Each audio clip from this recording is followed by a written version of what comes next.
Enchanté de, leçon 4, pâté de.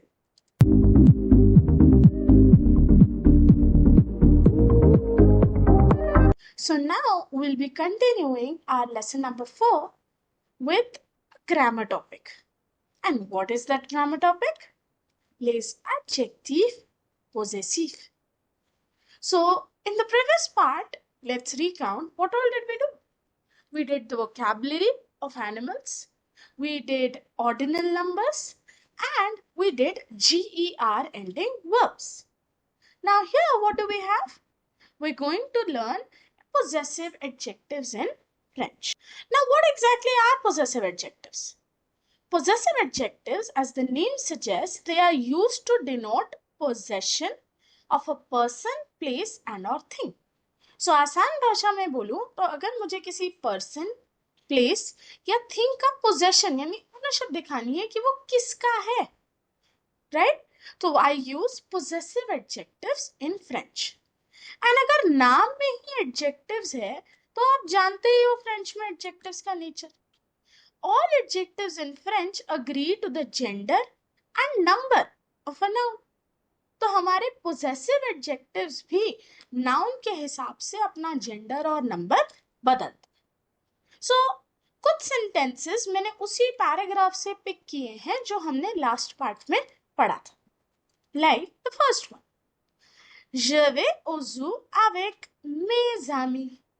So ami plural था, I use the possessive adjective mes, just my. Nous apportons notre déjeuner. So we bring our dinner. Mon ami Sylvie, my friend Sylvie. Likewise, c'est son déjeuner. It's her lunch. Now in each sentence you see एक अलग possessive adjective का use हुआ है. Now the question is, how do we decide किस sentence में कौन सा possessive adjective use होगा? तो वही rules हम आज की क्लास में सीखेंगे. Let's begin with the first possessive adjective, my, mon, ma, mes. So my in English has three forms in French, mon, ma and mes. And where are these used?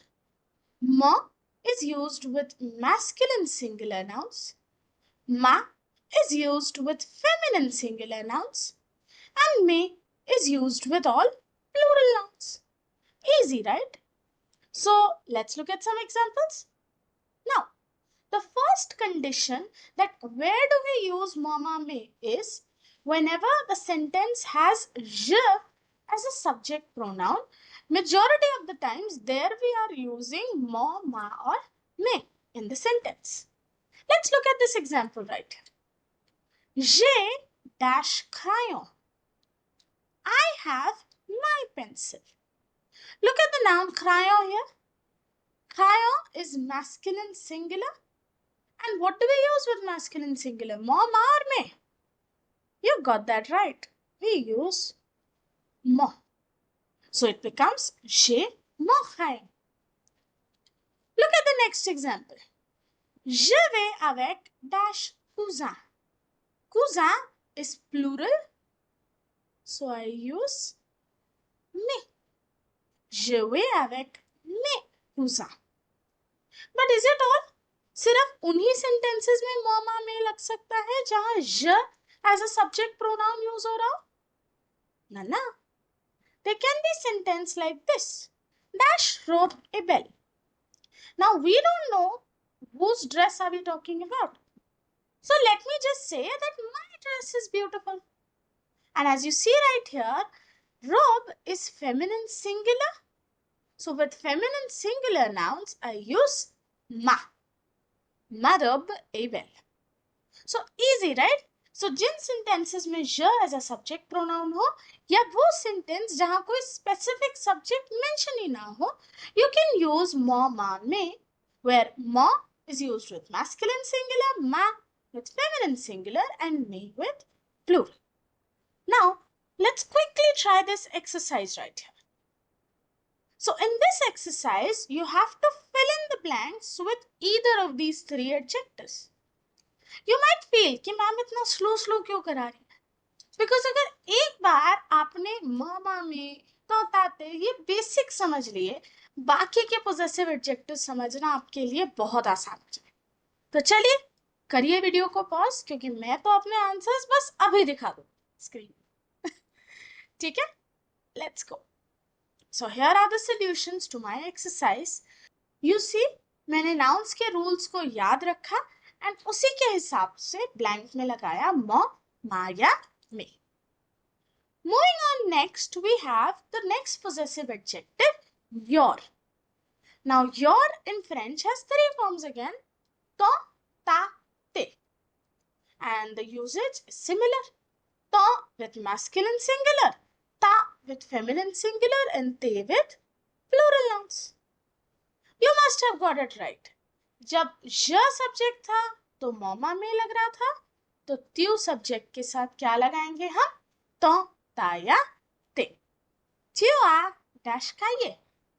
You have dash notebook. So you have your notebook, and notebook is masculine singular. So what will be used? To. त्यू आ तो खाइए। Look at the next example. You go with your wife.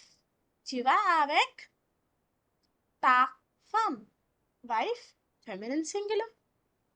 And is it all? We also have a sentence like this. Ce sont dash Roma. Now here again, we don't know who is the actual subject. Who are we referring to? These are your novels. So let's say. So when I say something like that, I look at the noun. Roma is plural, so I use te. Ce sont des Roma. Perfect? Again, let's give a hand on an exercise. So you fill in the blanks with to, ta or te. Alright? Quickly pause the video because my answers are going to be on the screen just now. Till now, you've got the gist of what we're doing. We are looking at the nouns, identifying their gender and number, and accordingly putting either mama में और तोता थे। But paper में सिर्फ noun तो नहीं आने वाले ना, पेपर में तो आपको मिलेंगे सेंटेंसेस। तो एक एक्सरसाइज विद सेंटेंसेस ट्राई करें। So here in this exercise, you can either fill in the blanks with mama में or तोता थे। Remember the rules. जहां जहां j as a subject pronoun हो वहां ये, और जहां जहां त्यो हो वहां ये। तो चलिए पॉज करिए वीडियो को। और जो नहीं कर रहे हैं वो बढ़िए मेरे साथ आगे देखिए अब इन आंसर्स को ध्यान से। फर्स्ट सेंटेंस में j सब्जेक्ट प्रोनाउन था, तो मैंने कौन सी फैमिली यूज करी? मौ, माया, मे वाली। अब मौ, माया, मे उनमें से क्या आना है वो डिपेंड करेगा कि ब्लैंक के बाद जो नाउन गिवन है वो क्या है। इसी तरह नेक्स्ट सेंटेंस में त्यो के साथ हमने सेम चीज की। तो इतना तो हमें समझ आ गया कि सब्जेक्ट प्रोनाउन हमें बस ये बताने में मदद करेगा कि हमें कौन सा रो पोजेसिव एडजेक्टिव्स का देखना है। अगर ज सब्जेक्ट प्रोनाउन था तो मॉमा में, त्यू था तो तोता थे। अब इसी तरह आगे बढ़े तो हमें मिलेगा हिज और हर, यानी सौ, सा, से। अब सौ, सा, से में भी रूल्स एग्जैक्टली सेम है। सौ मैस्कुलिन सिंगुलर, सा फेमिनिन सिंगुलर एंड से फॉर प्लूरल। सो जिन सेंटेंसेस में इल या एल एज अ सब्जेक्ट प्रोनाउन हो वहां हम यूज करते हैं पोजेसिव एडजेक्टिव्स सो, सा या से। Like look at this example. Il apporte, he brings his book. Now livre, last में e देख के confuse मत होना. Livre is an exception. It's a masculine singular noun. So we use son. Il apporte son livre. Look at the next one. Elle parle à dash voisin. She speaks to her neighbors. Neighbors are plural, and for plural what do we use? We use se. Elle parle à से voisin. And is it all? सिर्फ इल के case में सो से लगता है ना. Even a sentence like this where we have say dash sack. This is his or her bag. So in both cases we use here son because sack is masculine singular. So I think अब इस point तक तो आपको absolute clarity आ गई है कि कैसे possessive adjectives को आइडेंटिफाई सही से करके हमें सेंटेंस में प्लेस करना है. तो अब डायरेक्टली मैं एक सेंटेंस वाली एक्सरसाइज दे रही हूं. इस बार आपको ब्लैंक्स में क्या फिल करना है, सो सा या से. तो चलिए जल्दी से ट्राई कीजिए क्योंकि मेरे आंसर्स तो बस स्क्रीन पे ये रहे. सो हमने सीखा कि कैसे या तो सब्जेक्ट को देख के हम डिसाइड करते हैं कौन सा पोजेसिव एडजेक्टिव लगाना है, या अगर किसी सेंटेंस में सब्जेक्ट नहीं गिवन तो वहां हम सिर्फ और सिर्फ नाउन के हिसाब से कोई भी पोजेसिव एडजेक्टिव लगा देते. नाउ एक रूल है जिसपे हमें स्पेशल ध्यान देना है. In case a singular noun starts with a vowel. Now this is something जो हम ऑफन गलत करते हैं जब ये टॉपिक हम कर रहे होते हैं, इसीलिए ये रूल को आपके लिए ध्यान रखना बहुत जरूरी. So in case there is a singular noun which starts with a vowel, we use mo, to or so. That means हम वही possessive adjective यूज करते हैं vowel से शुरू होने वाले वर्ड्स के लिए जो हम masculine singulars के केस में कर रहे थे.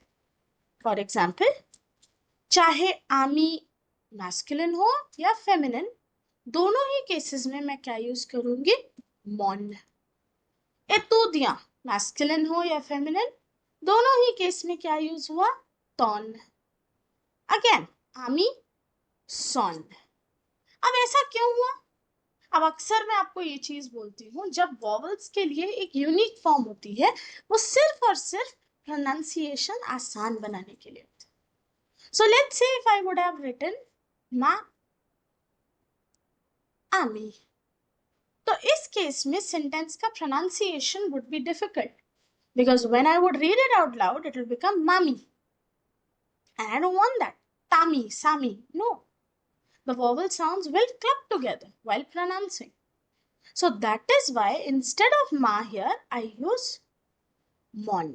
Monami, tonami, sonami. All right, so what's the rule? Any singular noun beginning with a vowel, we use the masculine adjective figure and not the feminine. All right, let's move ahead to our next possessive adjective, notrolo. right? अभी तक तो तीन तीन adjectives कर रहे थे ना, म, मा, में, तो, ताते, सौ, सा, से. ये क्या हुआ, सिर्फ दो, नोत्रो और नो. सो जितने भी हमारे प्लूरल सब्जेक्ट्स हैं उनके साथ सिर्फ दो तरह के एडजेक्टिव आते. नोत्र सारे सिंगुलर नाउन्स के लिए, नो मैटर वो मैस्कुलिन हो, फेमिनिन हो या वोवल से शुरू हो रहे हो, और नो सारे प्लूरल नाउन्स के लिए. ये तो और आसान हो गया ना.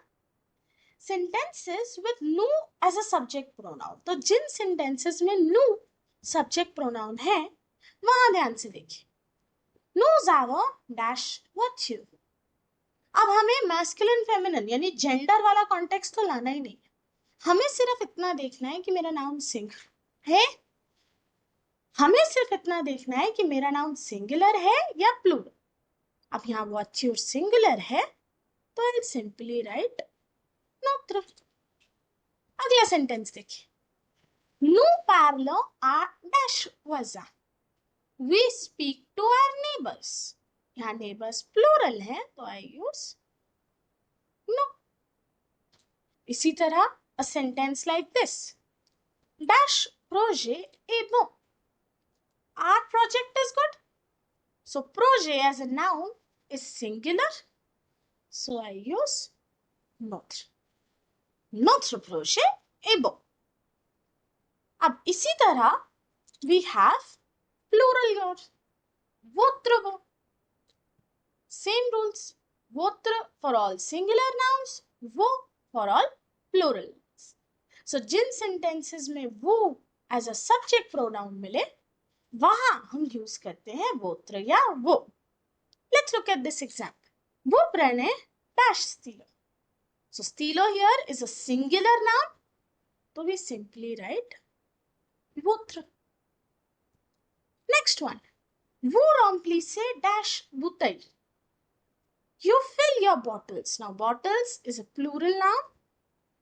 Again we use wo. And finally in a sentence like this. Dash voiture une nouvelle. A sentence with no subject pronoun. So in that case, I only look at the noun which is singular right here. So I use votre. Votre voiture est nouvelle. Your car is new. So I hope यहाँ तक कोई confusion नहीं है, क्योंकि सारे plural possessive adjectives के दो ही form है। तो अब last वाला भी देखें, there. So we have again two forms, leur and leur. तो यहाँ pronunciation same है, leur singular, leur plural. So leur without N S use होता है सिंगुलर नाउन्स के साथ and with N S plural nouns के साथ। तो इस बार मेरे सारे एग्जांपल्स एक साथ आ गए हैं स्क्रीन पे, क्योंकि हमें बस क्या याद रखना है, जिन सेंटेंसेस पे इल्स एल्स एज अ सब्जेक्ट प्रोनाउन हो वहां ज्यादातर हम यूज करते हैं ल और ल with N S. We look at the noun now, travail. So love, gros parents, plural, leur with an s. And a sentence without any subject pronoun. Cousine, this is their cousin. So cousin here again is singular. So I use L-E-U. So possessive adjectives इतने भी मुश्किल नहीं है, बस अब आपको structure याद रखना है किस सब्जेक्ट प्रोनाउन के लिए कौन सा possessive adjective हम यूज कर सकते हैं। ऑलराइट, सो इससे पहले आगे बढ़े, एक एक्सरसाइज हम ट्राई करेंगे उन possessive adjectives की जो अभी अभी हमने सीखे। notre no, votre vo and leur. Alright, so subject pronoun सही से देखिए, उसके बाद नाउन पे ध्यान रखते हुए सही possessive adjective चूज करिए। तो चलिए वीडियो को करिए पॉज एंड ट्राई करिए ये एक्सरसाइज, क्योंकि मेरे आंसर्स तो भाई आपको पता ही है स्क्रीन पे अब हाजिर हो जाएंगे। चेक कर लीजिए फटाफट अपने आंसर्स, आई होप कोई गलती नहीं हुई हो, और अगर हुई भी है तो ध्यान से जरा देखिए, फिगर आउट करिए कि ऐसा क्या आपने ध्यान नहीं दिया। ऑलराइट, चल आगे बढ़ते हैं। एक टेबल में इन सारे पोजेसिव एडजेक्टिव्स को एक साथ देख ले जरा। ये देखिए, मैंने यहाँ पे 1 2 3 4 कॉलम्स बनाए। पोजेसर यानी वो चीज किसकी है, उसका equivalent possessive adjective in English क्या होता है, और फ्रेंच में सिंगुलर और प्लूरल नाउन्स के साथ उन्हें किस तरह लिखा जाता है। ठीक है, तो ये टेबल जितनी जल्दी और जितने अच्छे से याद कर लेंगे उतना बढ़िया रहेगा। अगर टेबल ध्यान रहेगी तो सही पोजेसिव एडजेक्टिव ही आप सेंटेंस में लगाओगे, और वो लगाने के लिए भी एक हिंट दे देते, कुछ स्टेप्स सिखा देते। So how to identify the correct adjective.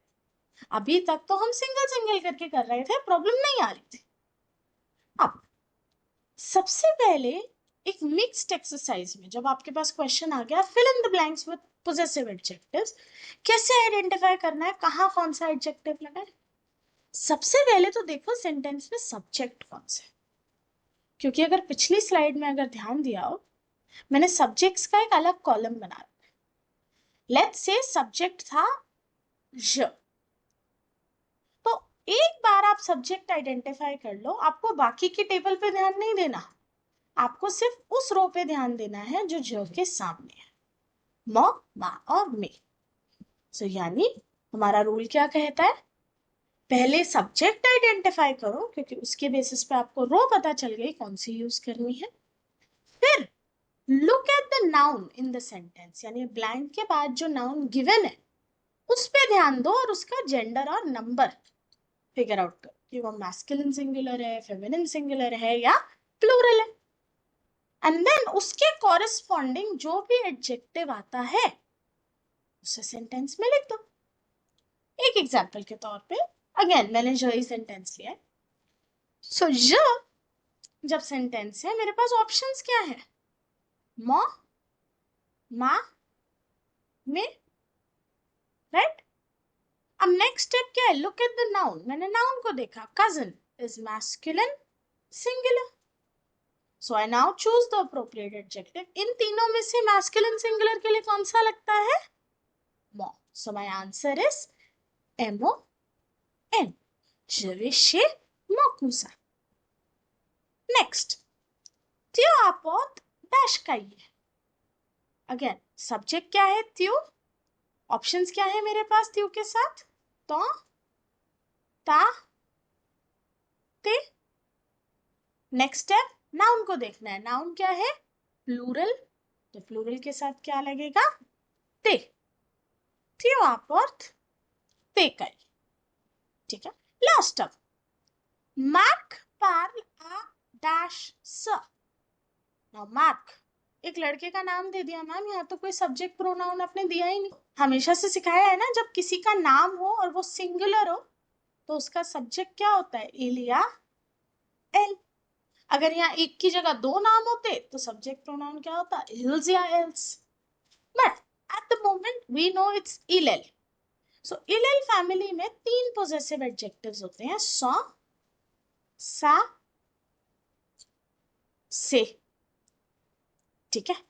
अब मैं नाउन को देखूं, नाउन है सर।